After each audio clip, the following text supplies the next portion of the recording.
우동은 일본을 대표하는 국수 요리입니다. 쫄깃쫄깃한 면발과 시원한 국물로 유명한 사누키 우동은 한국 사람들도 즐겨 먹는 음식인데요. 일본에서는 이미 9세기경부터 우동을 만들어 먹었다고 주장합니다. 자신들이 우동의 원조이고 그만큼 국수 요리가 발달했다는 자부심이 대단한데요. 그런데 사실은 우동의 원조가 한국의 칼국수라고 해서 일본이 발칵 뒤집혔다고 합니다. 자세한 내용 전해드리겠습니다. 일본의 주장에 따르면 우동의 시조는 구카이 대사입니다. 구카이는 일본 불교 진원종의 창시자로 일본에서는 대단한 위인으로 떠받드는 승려인데요. 그는 시코쿠 사누키국에서 태어나 804년 당나라로 유학을 떠났습니다. 그리고 806년 고향으로 돌아와 진원종을 창시했는데 이때 밀가루 제면법을 고향에 전파했다고 합니다. 그의 고향 사누키 지역은 토질이 밀 재배에 적합하고 세토 내해와 접해 있어 다양한 해산물을 육수 재료로 사용할 수 있었습니다. 이런 연유로 사누키 지역의 우동이 유명해져서 오늘날의 사누키 우동으로 이어졌다는 것이 일본 측의 주장인데요. 사누키는 과거의 지명이고 현재 이 지역은 카가와현에 속합니다. 우동을 좋아하는 분들은 아시겠지만 카가와현은 일본에서도 우동으로 가장 유명한 지역이죠. 심지어 편의점보다 우동 전문점이 더 많다는 통계도 있을 정도라고 하는데요. 사누키 우동은 시원한 육수와 쫄깃쫄깃한 면발 등의 특징이 한국 사람들 입맛에 맞아서 한국에서도 전문점이 성업 중입니다. 그런데 일본 우동의 원조가 사누키 우동이라는 건 날조된 주장이고 사실은 한국의 칼국수에서 기원했다는 주장이 제기되어 큰 파문이 일었는데요. 그것도 한국도 아닌 일본의 카가와현에서 이런 주장이 나와 더욱 화제가 되었습니다. 화제의 주인공은 바로 카가와현에서 사누키 면기라는 제면기 기업을 운영 중인 오카하라 유지 회장입니다. 그는 지난 2020년 자신의 저서 후에키류코에서 이 같은 주장을 펼쳤는데요. 구카이 대사가 활동했던 9세기경에는 우동을 만드는데 꼭 필요한 밀가루와 소금이 매우 귀했다는 것입니다. 당시 서민들은 쌀을 중심으로 곡식을 나탈 그대로 먹었는데 구카이 한 사람에 의해 갑자기 밀을 갈아서 요리하는 분식이 도입되었다는 주장은 말도 안 된다는 것이죠. 소금도 당시에는 귀했고 일본에서 소금의 대량 생산이 시작된 건 에도 시대부터라는 겁니다. 그러면서 그는 한반도에서 일본으로 건너온 조선통신사 일행이 칼국수를 전해주었고 그것이 우동의 기원이라고 주장합니다. 또한 비슷한 시기에 일본 전역에 맷돌이 보급되어 일본 식문화의 분식이 자리를 잡게 되었다고 하는데요. 우동이 1000년이 넘는 자신들의 전통문화라고 주장하던 일본인들은 이런 주장에 발칵 뒤집혔습니다. 다른 사람도 아닌 우동의 원조인 카가와현의 사람이 그런 주장을 했다는 점이 일본인들을 더 자극한 듯한데요. 그러나 학계에서는 오카하라 회장의 주장을 상당히 의미가 있다고 평가합니다. 학자들은 구카이 대사가 밀가루로 면을 만드는 법을 퍼뜨렸다는 종래의 주장을 이미 오래전부터 미심쩍게 여기고 있었습니다. 오카하라 회장이 잘 짚어주었듯이 구카이 대사가 활동한 시대에는 밀과 소금이 희소했기 때문인데요. 또한 구카이 대사가 워낙 전설적인 인물이라 실체를 파악하기 어렵다는 문제도 있습니다. 일본에서는 구카이가 국수와 함께 차도 전파했다는 설이 유명한데 학자들은 회의적입니다. 특정 인물 한 사람이 전파한 것이 아니라 여러 사람의 노력으로 점진적으로 전파되었다는 것이 정설이죠. 일본에는 구카이 대사에 대한 전설이 워낙 많아서 그의 업적이라고 알려진 것들 상당수는 신빙성이 떨어지는 것으로 보고 있습니다. 학자들은 오카하라 회장의 주장이 구카이 유래설로는 설명할 수 없는 점을 설명해주고 있다고 평가하는데요. 다만 그의 주장도 아직은 고고학적 또는 문헌적 증거가 부족하기 때문에 정설로 인정받지는 못하고 있습니다. 아무튼 이 일을 계기로 일본인들의 높은 콧대가 꺾인 것은 사실입니다. 알고 보면 일본인들이 사랑하는 음식 중에 한국에서 기원한 게 많은데요. 일본인들이 끼니 때마다 손에 들고 마시는 미소시루도 알고 보면 한국이 원조입니다.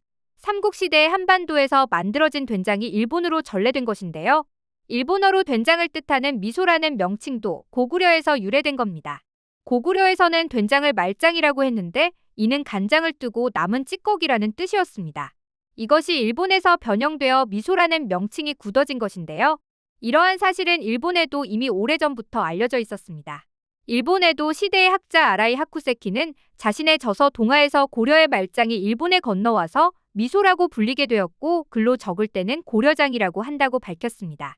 여기서 고려는 특정 국가가 아니라 한반도의 옛나라들, 즉 삼국시대 한반도 전체를 뜻하는 것입니다. 한편 미국의 언어학자 알렉산더 보비는 미소라는 일본어 자체도 메주를 뜻하는 고대 한국어인 미주에서 유래했다고 보았죠. 현재 대부분의 학자들은 고대 한반도의 국가들과 일본이 교류하는 과정에서 메주와 된장 등의 콩을 발효한 음식이 전파된 것으로 보고 있습니다. 이는 알고 보면 놀라울 것도 없는 일인데요. 인류가 가장 먼저 콩을 재배하기 시작한 지역이 바로 만주와 한반도이기 때문입니다. 한반도에서는 이미 청동기 시대부터 콩을 재배했다는 사실이 함경북도 회령군에서 출토된 유적을 통해 입증되었죠. 옛 중국의 문헌에도 고구려 사람들이 장을 잘 담근다는 기록이 있습니다. 중국에서도 장을 담가 먹었지만 이는 고기를 사용한 육장이었습니다. 콩으로 장을 담그는 두장 문화는 한반도가 원조라는 것이 학계의 정설이죠. 학자들은 고구려가 만주를 지배하고 있던 시절 두장 문화가 발달하여 동아시아 전역으로 퍼진 것으로 보고 있습니다. 일본인들이 가장 좋아하는 젓갈인 명란젓도 원조는 한국입니다. 일본인들의 명란젓 사랑은 엄청난데요. 일본에는 맛있는 반찬이라는 뜻의 고학노 오토모라는 말이 있는데 이를 직역하면 밥의 친구입니다.